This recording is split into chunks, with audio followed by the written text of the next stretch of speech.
അതായത് ഒരുപക്ഷെ ഇന്ത്യ മുന്നണി ഏറ്റവും അധികം പ്രതീക്ഷിക്കുന്ന ഒരു സംസ്ഥാനം മഹാരാഷ്ട്രയാകാം. കാരണം 48 സീറ്റുണ്ട് അവിടെ വലിയ മുന്നേറ്റം ഈ പറഞ്ഞ പോലെ പല തലങ്ങളിൽ ഉണ്ടാക്കിയിട്ടുണ്ട് ഇന്ത്യ സഖ്യം എന്നുള്ള വിലയിരുത്തലുകളൊക്കെ വരുന്നുണ്ട്. ഒരുപക്ഷെ മഹാരാഷ്ട്രയിലും തുടങ്ങുമായിരിക്കും അല്ലേ നിങ്ങളുടെ പ്രതീക്ഷകൾ? മഹാരാഷ്ട്രയിലെ കഴിഞ്ഞ തവണ BJP മുന്നണിക്ക് വിജയം നേടിയ പ്രധാനപ്പെട്ട ഘടകം ശിവസേനയാണ്.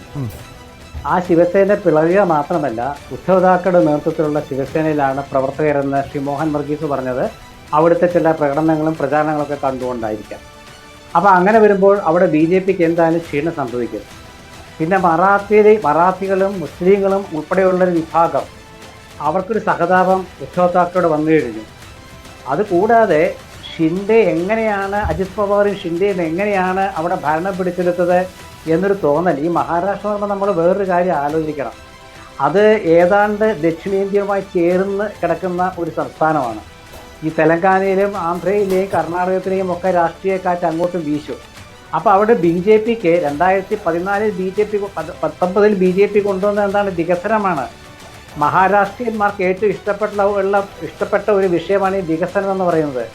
ഇത്തവണ പ്രത്യേകിച്ച് അറിയാമല്ലോ, അവിടുത്തെ ആ ഒരു ഈ സാമ്പത്തിക മേഖലയാണെങ്കിലും വ്യവസായ മേഖലയാണെങ്കിലും അറിയാവുന്ന പവർ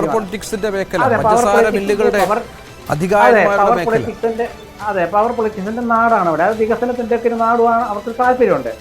ഇത്തവണ നിങ്ങൾ നോക്കൂ, അവിടെ ഈ അധികാര കൈമാറ്റം വന്ന ശേഷം അവിടുത്തെ ഗവൺമെന്റിനെതിരാണ് ജനങ്ങൾ. കാരണം ഈ കിട്ടാത്ത അധികാരം വെറുതെ പിടിച്ചു വാങ്ങിച്ചതാണല്ലോ ജനങ്ങൾ. അത് മാത്രവുമല്ല, അങ്ങനെ വരുമ്പോൾ അവിടെ ഈ നമ്മുടെ അംബേദ്കറുടെ കൊച്ചുമകൻ്റെ പാർട്ടിയാണ് കഴിഞ്ഞ തവണയും ഇത്തവണയും അദ്ദേഹം മത്സരിക്കുന്നുണ്ട്. കുറേ വോട്ടുകളൊക്കെ പോവുമായിരിക്കും, അതൊക്കെ ശരിയായിരിക്കും. പക്ഷേ അവിടെയുള്ള വിഷയം എന്താ വെച്ചാൽ അവിടെ BJPക്ക് അനുകൂലമായ ഘടകം കാണുന്നില്ല.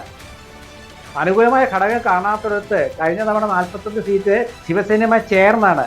ശിവസേനയാണ് മഹാരാഷ്ട്രയിലെ പ്രമുഖമായ രാഷ്ട്രീയ കക്ഷി. BJPയും കോൺഗ്രസ് ആയിരുന്നു ആദ്യം. പിന്നീട് ശിവസേനയുമായിട്ടുള്ള ആ ഒരു യുദ്ധത്തിനിടയിൽ പിന്നെ അവർ BJP വന്നു. അങ്ങനെ BJPയുമായി സഖ്യം കൂടിയതാണ് ഒരേ തൂവൽ പക്ഷികൾ പോലെ. പക്ഷേ പിന്നെ കോൺഗ്രസിനും ശിവസേനയ്ക്കും ചേരാം എന്നൊരു സ്ഥിതി വന്നപ്പം അവിടുത്തെ രാഷ്ട്രീയ മനസ്സൊക്കെ മാറിപ്പോയി.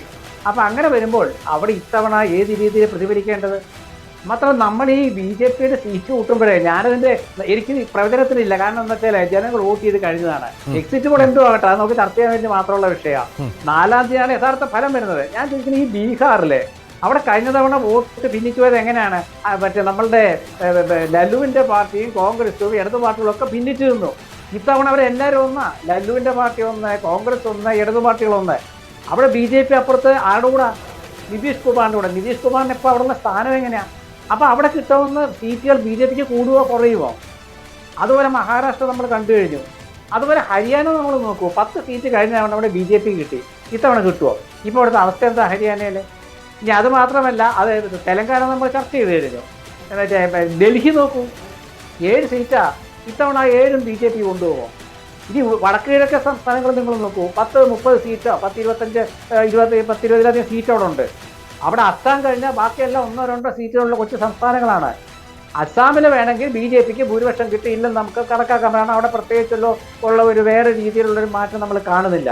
പക്ഷേ വടക്ക് കിഴക്കൻ സംസ്ഥാനങ്ങളിലും ആ പ്രദേശത്തും, പ്രത്യേകിച്ച് മണിപ്പൂർ ഉൾപ്പെടെയുള്ള പ്രദേശത്ത് സംഭവിച്ചുകൊണ്ടിരിക്കുന്ന ചില ബുദ്ധിമുട്ടുകൾ മൊത്തം ആ മേഖലയെ സ്വാധീനിക്കുമോ? ചില വിഭാഗങ്ങളുടെ വോട്ട് മാറി ചെയ്യുമോ?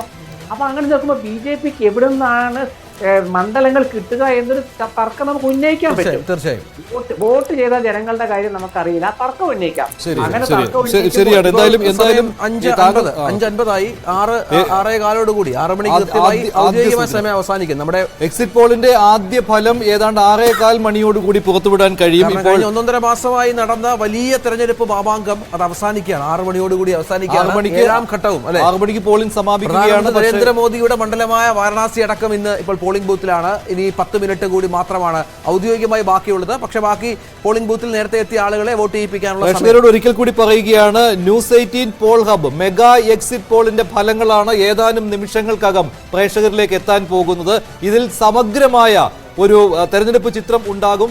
ഏത് പാർട്ടിയാണ്, ഏത് മുന്നണിയാണ് രാജ്യം ഭരിക്കാൻ പോകുന്നത്? അത് മോദിക്ക് 3ാമത്തെ വരവിലുള്ള അവസരം ഒരുക്കുകയാണോ, അതോ ഈ കൊട്ടിഘോഷിച്ച ഇന്ത്യ സഖ്യത്തിന് അധികാരത്തിലേക്ക് എത്തുവാനുള്ള വഴി തുറക്കുന്നതാണോ എന്നറിയാൻ വേണ്ടി ഇനി ഏതാനും നിമിഷങ്ങൾ മാത്രമേ ബാക്കിയുണ്ട്. ശ്രീ ശിവൻകുട്ടി